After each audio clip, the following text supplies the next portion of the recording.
تصور کنید جهانی رو که در اون هوش مصنوعی همه چیز رو کنترل میکنه. ماشین هایی که خودشون رانندگی میکنن، ربات هایی که جراحی میکنن و سیستم هایی که از قبل نیازمون رو میدونن. اما این همه ماجرا نیست. تصور کنید همان هوش مصنوعی که برای نجات انسان ساخته شده بود تصمیم بگیره که خودش راه بهتری برای اداره دنیا داره.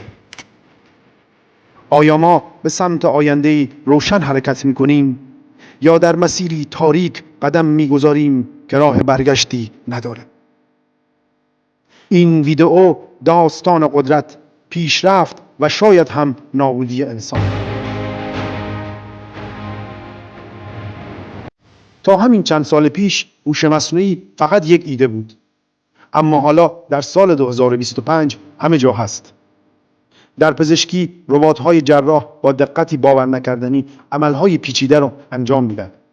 خودروهای خودران توی خیابون‌ها حرکت میکنن و دیگه مثل گذشته تصادفی در کار نیست. در کشاورزی پهپادها و سنسورهای هوشمند باعث افزایش تولید میشن و مصرف آب رو کاهش میدن.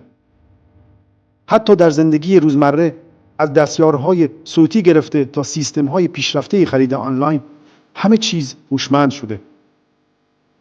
اما این سرعت پیشرفت میتونه هم فرصت باشه هم تهدید. هوش مصنوعی میتونه جون ما رو نجات بده. در پزشکی هوش مصنوعی تونسته سرطان رو زودتر از هر پزشک انسانی تشخیص بده.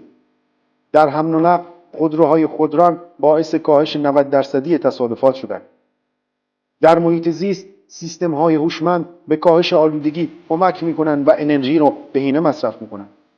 در بحران‌ها هوش مصنوعی میتونه زلزله و طوفان رو زودتر پیش بینی کنه و جان هزاران نفر رو نجات بده. اما آیا این دستاوردها بدون هزینه به دست میان؟ اما هوش مصنوعی روی تاریکی هم داره. کشورها ربات‌هایی ساختن که بدون دخالت انسان می‌جنگن. اگر روزی این ربات‌ها از کنترل خارج بشن چه اتفاقی میفته؟ با پیشرفت هوش مصنوعی هکرها هم خطرناک شدن. دیگه هیچ سیستمی امن نیست. تکنولوژی که میتونه چهره و صدای هر کسی رو جعل کنه. انتشار اخبار جعلی میتونه دنیا رو به آشوب بکشه. میلیون ها انسان هم شغلشون رو از دست میدن چون ربات‌ها جایگزینشون میشن. و شاید هم بدترین خبر این باشه که هوش مصنوعی خودش تصمیم بگیره بدون اینکه ما دخالتی داشته باشیم.